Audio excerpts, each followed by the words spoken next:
हाँ, बहुत प्रॉब्लम।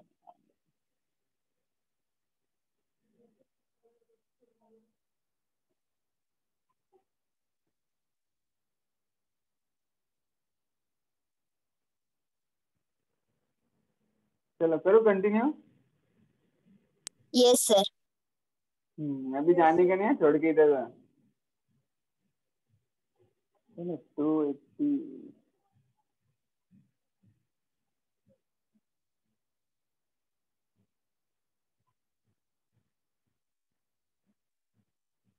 देखो अपना प्रॉब्लम कौन सा चल रहा है, solenoid.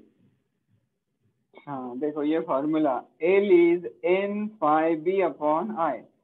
Okay, now substituting value of phi B, ये फाई बी की जो वैल्यू देखो यहाँ दिख रही है, this is the value of phi B. वो वैल्यू यहाँ सब्स्टिट्यूट करेंगे, एन अपॉन आई वैसा की वैसा, N upon I phi B की जगह लिखेंगे mu zero N upon L I into A. तो देखो ये एक आई और ये आई कैंसिल होगा, आई आई कैंसिल हो गया, एन का एन स्क्वायर हो जाएगा। फॉर्मूला मिला L is equal to mu zero N square upon L dot A. Now substituting the value of N L and A. देखो सबसे पहले म्यू जीरो का वैल्यू आपको पता है, म्यू जीरो रहता 4 पाई इंटू 10⁻⁻⁷। याद रखो क्वेश्चन पेपर में दिया हुआ रहता 4 पाई इंटू 10⁻⁷। उसके बाद एन का वैल्यू है 200, तो यहाँ लिखा हुआ है एन स्क्वायर में 200 स्क्वायर। फिर एरिया का वैल्यू है 5, तो उसका स्क्वायर किया हुआ है 5 इंटू 10⁻⁴। और नीचे डिनोमिनेटर में लेंथ 20 इंटू 10⁻⁴। इसको जब सॉल्व करेंगे तो आंसर आएगा 0.126 millihenry, 0.126 millihenry L मिला। अब अपने को चाहिए induced EMF in the solenoid, formula EL is minus L D I by D T. L का वैल्यू लिखे 0.126 इंटू 10⁻⁻3। देखो मिली का मैंने हेनरी किया तो 10⁻⁻3। D I by D T is rate of change of current. देखो यहाँ बताता मैं, current flowing through the solenoid decreases at a rate of 60 ampere per second. Rate of change of current is 60। वो value यहाँ डाला मैंने, तो final में आंसर मिला 7.56 मिली वोल्ट। इतना ईएमएफ जनरेट होगा सोलेनॉइड। ठीक है, ये प्रॉब्लम था एक। और एक प्रॉब्लम देखेंगे सेल्फ इंडक्टेंस पे। Self inductance denoted by capital L C. The self-inductance of a closely wound coil is of 200 turns is 10 millihenry। दो चीजें दी हुई, सेल्फ इंडक्टेंस एल दिया हुआ है कितना 10 मिली हेनरी, 200 क्या है number of turns, number of turns capital N is 200, और current passing through the coil is 4 milliampere. Okay, I 4 milliampere. क्या फाइंड करना है, determine the value of magnetic flux through the cross section of the coil। Total value of magnetic flux phi is L into I, phi is Li। L का value दिया हुआ है 10 milli henry, milli henry को Henry कैसा करेंगे 10⁻⁻3। Okay, और I का value दिया हुआ है 4 milliampere, milliampere is converted into ampere, 4 into 10⁻⁻3 multiply करो 4 into 10⁻⁴, sorry minus 5 वेबर। ये क्या मिला 5, this is total phi। what we have to calculate, phi magnetic flux through the cross section of the coil, means you have to divide it by n number of turns। so 4 into 10⁻⁵ divided by number of turns 200, you will get 2 into 10⁻⁷ weber. ये भी एक easy problem था, एक book में से पढ़ लो। और सुनो, मैं आपको टेस्ट देने वाला हूँ, पीडीएफ फॉर्म में आपके व्हाट्सएप ग्रुप पे क्वेश्चन भेजूंगा, वो मुझे लिख के भेजने का आपने, और अपने ट्यूटोरियल बुक में भी लिख के रखना है।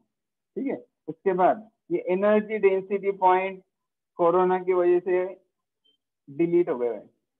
अपने को दूसरा इंपॉर्टेंट पॉइंट देखना है म्यूचुअल इंडक्टेंस।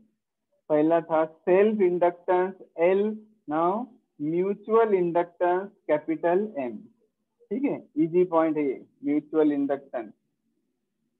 देखो दूसरे नोट्स में से स्टडी करते हैं। स्क्रीन शेयर हो रही है बराबर?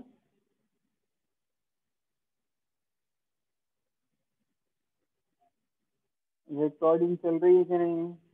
कौन है वो, सूफिया? रिकॉर्डिंग दिख रही है कि नहीं? सर आपकी आवाज नहीं आ रही। हॉटस्पॉट इधर लाना, क्या लाना?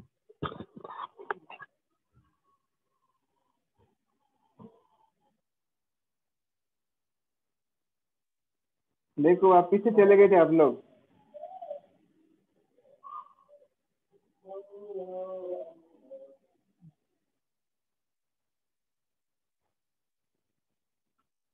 अभी फोन मेरी जेब में रखता हूँ।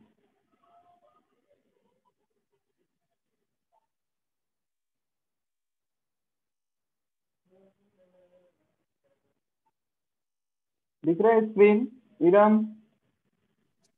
Yes sir. ओके चलो। डिस्टर्बेंस बहुत है ऑनलाइन टीचिंग में। ऑफलाइन आप लोग क्लास में आ रहे तो प्रैक्टिकल लेना पड़ रहा है, इसलिए प्रॉब्लम आ रहा है। अच्छा, एग्जाम की डेट वगैरह डिक्लेयर होगी, पढ़े स्टार्ट करो। इसके भरोसे पे रहो मत, सेल्फ स्टडी करो और पेपर इजी निकलने वाला है आपके लिए, लेकिन लिखना है आपको बैठ के बस 3 घंटे। चलो ठीक है, देखो इधर ध्यान दो। Mutual inductance, okay. म्यूचुअल मतलब क्या, सेल्फ मतलब क्या, बोलो कोई। महक? सेल्फ मीन खुद का, म्यूचुअल मीन एक की वजह से दूसरा, एक दूसरे में जो इंडक्टेंस हो रहा है इसका नाम है म्यूचुअल इंडक्टेंस। ध्यान दो इधर। सर म्यूचुअल है।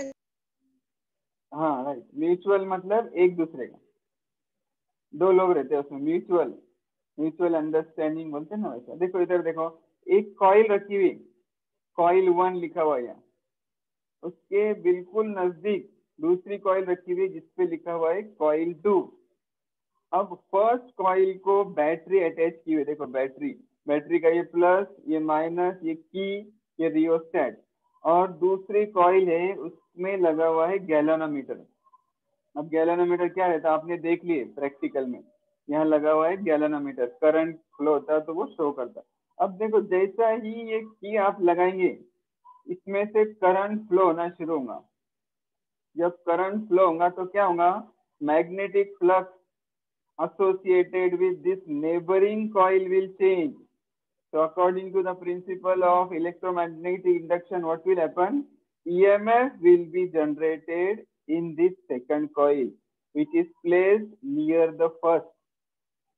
फर्स्ट का मैग्नेटिक फ्लक्स चेंज हो रहा है, जिसके नजदीक सेकंड रखी हुई है, इसलिए सेकंड कॉइल का भी मैग्नेटिक फ्लक्स चेंज होगा और क्या होगा, उसमें करंट और ईएमएफ इंड्यूस होगा। ये जो फिनोमिनन है इसको बोलते हैं mutual inductance.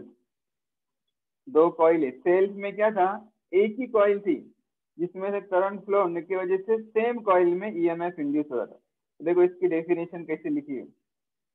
The phenomenon in which an EMF is induced in one coil due to the change in current in the neighboring coil is called mutual inductance. Simple है, एक coil में ईएमएफ इंड्यूस हो रहा, क्यों हो रहा, first coil का current change हो रहा।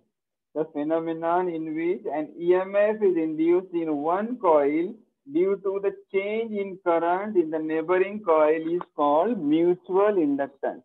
अब देखो इसकी वजह से इसमें इंडक्शन होगा, इसकी वजह से इसमें इंडक्शन होगा, दोनों स्टडी करेंगे। देखो कंसीडर टू कॉइल, इसको जूम करता है, देखो आपका मोबाइल का स्क्रीन 2 उंगलियों से जूम करो, छोटा दिख रहा होगा तो। Okay, consider two coils 1 and 2 placed very close to each other as shown in the figure. Suppose fixed current I1 is flowing through coil 1, 1 में से फ्लो रहा I1, okay. Due to this current, magnetic field B1 will produce in coil 1.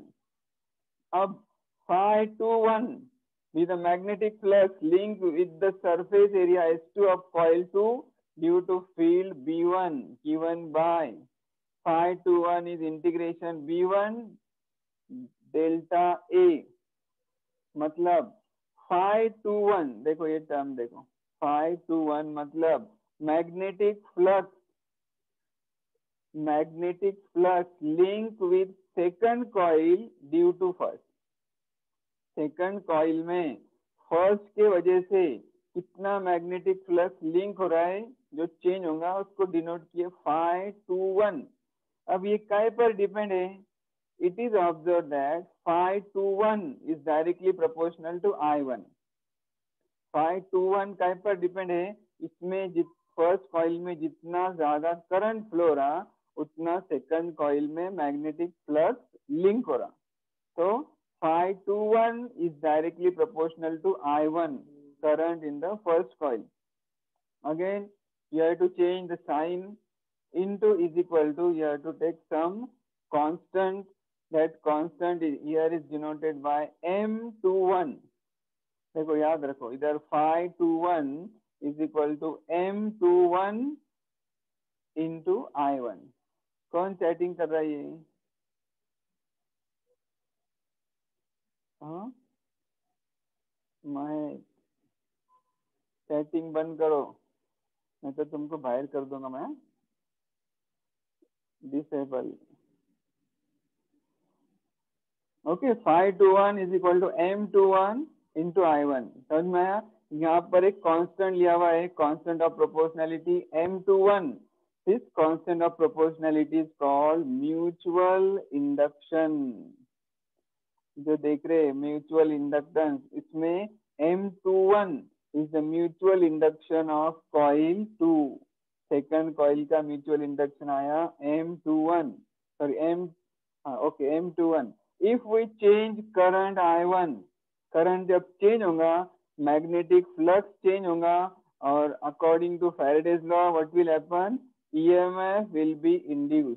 ये EMF का formula Faraday ने दिया, general formula था E is minus d phi by dt. अब यहाँ सेकंड कॉइल का ले रहे इसलिए E21 is minus d phi 21 by dt. Now see this d phi 21 is what? M21 I1. इसके जगह लिखेंगे M21 कांस्टेंट बाहर लिए, ब्रैकेट में आया di1 by dt. समझ में आया? ये क्या मिला? EMF induced in second coil due to change in current in first coil. EMF induced in second coil due to change in current in the first coil. Okay, तो अब ये हो गया फर्स्ट का. अब क्या करो, ये टाइम कैसा कम दिखा रहा है. अच्छा सुनो, लेक्चर पिछला वीक रह गया था, संडे के दिन मैंने था बाहर गया था, तो अभी ये लेक्चर का 40 मिनट खत्म होने के बाद अपने आप क्लोज हो जाएगा.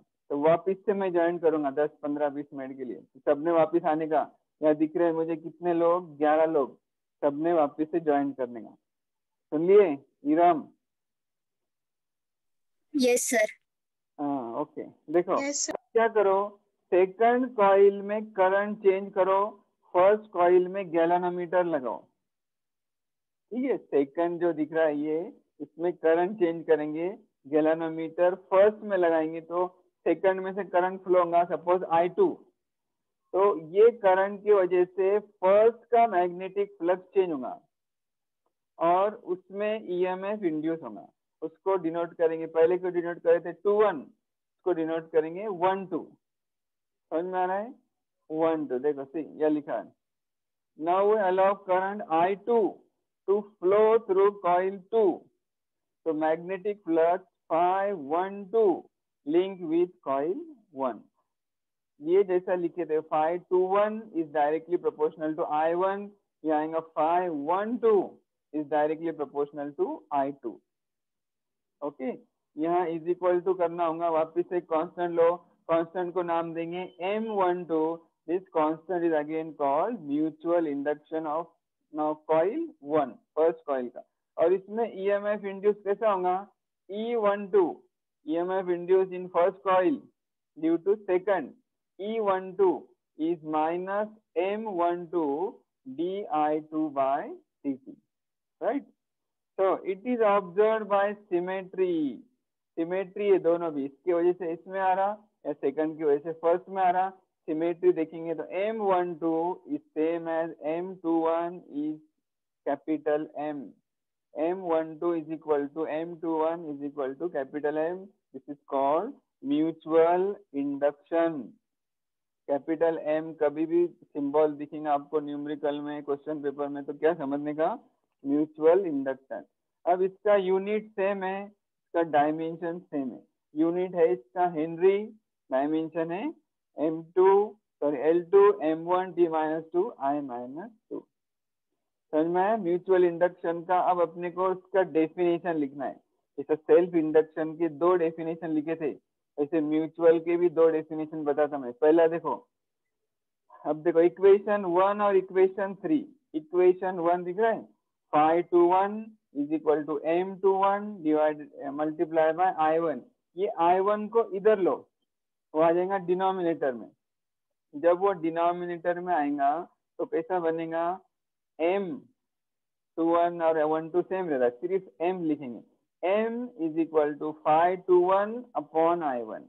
देखो M is equal to phi21 upon I1, ये हो गया। अब इक्वेशन 3 देखो, phi12 is M12 into I2। इसमें भी सिर्फ M लिखेंगे, I2 डिवाइड करो, I2 नीचे लेंगे तो क्या होगा, M is equal to phi12 upon I2। Okay, देखो M is equal to phi12 upon I2। अब डेफिनेशन, M क्या है, दो चीजों का रेशियो है। कौन से दो चीजें, यहाँ तो I1 लेंगे तो ऊपर phi2 आएगा, नीचे I2 लेंगे तो ऊपर phi1 आएगा। तो हिसाब से देखो डेफिनेशन कैसे लेंगे। कैपिटल M के पहले तो दो नाम है, म्यूचुअल इंडक्टेंस या तो coefficient of mutual induction. It is defined as, see, magnetic flux linked with one circuit per unit current in the other circuit.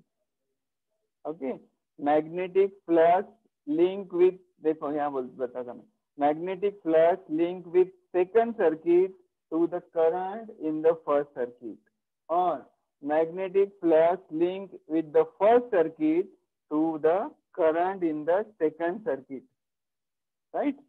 The coefficient of mutual induction is defined as the magnetic flux linked with one circuit per unit current in the other circuit. Okay. अब दूसरी definition देखो, ठीक है। दूसरी definition क्या है, E is equal to M di by dt। देखो इसको माइनस है, माइनस की वजह से हम मॉड्यूलस लेंगे, M is equal to E S divided by DIP by DT। दूसरी डेफिनेशन, फिर से M दो चीजों का रेशियो है, सही का। Coefficient of mutual induction is defined as the value of induced EMF, value of induced EMF produced in one coil per unit. Now see this, rate of change of current in the neighboring coil. समझ में आ रहा, coefficient of mutual induction is defined as the value of induced EMF produced in one coil. Induced EMF produced in one coil divided by rate of change of current in the neighboring coil. तो ऐसे capital L के दो definition थे, वैसा ही capital M के भी दो definition याद रखो, ठीक है। अब इसके बाद एक पॉइंट देखना अपने को, coefficient of coupling between two circuit. ये एक टर्म है capital K, that is called coefficient of coupling. अब देखो इस पर प्रॉब्लम भी आते हैं, इसका फॉर्मूला भी देखना है। इसका फॉर्मूला बहुत सिंपल है, M is equal to K under root L1 L2। अब दो चीजों को कनेक्ट किया है, कैपिटल M मतलब म्यूचुअल इंडक्शन, कैपिटल L मतलब सेल्फ इंडक्शन। तो अपने को ये फॉर्मूला डिराइव करना है। देखो इधर ध्यान दो, coefficient of coupling K is a measure of the portion of flux that reaches coil 2 which is in the vicinity of coil 1. ध्यान से सुनो, coil 2 को कहाँ रखा हुआ है? coil 1 के नजदीक, या तो coil 2 is kept in vicinity of coil 1. तो coil 1 में जो मैग्नेटिक फ्लक्स जनरेट हो रहा, वो उसका कितना हिस्सा coil 2 में पहुंच रहा है? सपोज ये 100 जनरेट हो रहा, तो यहाँ 75 पहुंच रहा है, या तो यहाँ 100 जनरेट हो रहा या 80 पहुंच रहा है. That is called coefficient of coupling. मतलब मैग्नेटिक फ्लक्स, फर्स्ट के मैग्नेटिक फ्लक्स का कितना हिस्सा सेकंड कॉइल तक रीच हो रहा है. That is called coefficient of coupling. फिर से सुनो, the coefficient of coupling is a measure of portion of flux that reaches coil 2. Okay, coefficient of coupling is a measure of portion of flux that reaches coil 2. मतलब 70% जा रहा है या 50% जा रहा है या 10% जा रहा है. That is measure of portion of flux that reaches coil 2 which is kept near coil 1. समझ में आया? The greater is the coefficient of coupling, the greater will be the mutual inductance. Coefficient of coupling के जितना ज्यादा रहेगा उतना mutual inductance ज्यादा रहेगा. समझ में आया? अब ये लेक्चर एग्जिट हो जाएंगे अपने आप, लेकिन आप वापस से ज्वाइन करेंगे. इसका फॉर्मूला कैसा डिराइव करने का वो बताऊंगा मैं, और इस पर 2-3 प्रॉब्लम सॉल्व करेंगे 10-15 मिनट के लिए. ठीक है? चलो अभी तक जो तुम्हें उस पर कुछ प्रॉब्लम हुआ तो पूछ लो. मेरे पास स्क्रीनशॉट है, मेरे पास सर उसी लिंक पे ज्वाइन होना है. स्क्रीनशॉट में सबके नाम लिखे हुए 11 बच्चे, जब के सब वापिस होना मुझे. कभी एक भी गया तो मैं प्रैक्टिकल में पकड़ूंगा तुमको. ठीक है? हाँ बोलो, मैं क्या बोल रहे हैं? उसी लिंक पे ज्वाइन होना है. हाँ, सेम लिंक पे 10 मिनट के बाद रिज्वाइन करो. पहले करते थे ना लॉकडाउन में. ठीक है? और अपने बुक कंप्लीट करो, अपने ये जो लेसन हो रहे हैं उसके नीचे की तो एक्सरसाइज सॉल्व करो, के नीचे की एक्सरसाइज सॉल्व करो. राइटिंग प्रैक्टिस बिल्कुल नहीं है. आप 8 महीने से खाली मैं बोल रहा मोबाइल पे दिख रहा, तुम देख रहे, खाली सुन रहे, हाथ नहीं चला रहे, खाली बैठ के मजा लग गई तुमको. एग्जाम में लिखना है 3 घंटे, तो लिखने की प्रैक्टिस करो अच्छे से. राइटिंग प्रैक्टिस नहीं रहेंगी तो लिखती नहीं रहेगा. एग्जामिनर आप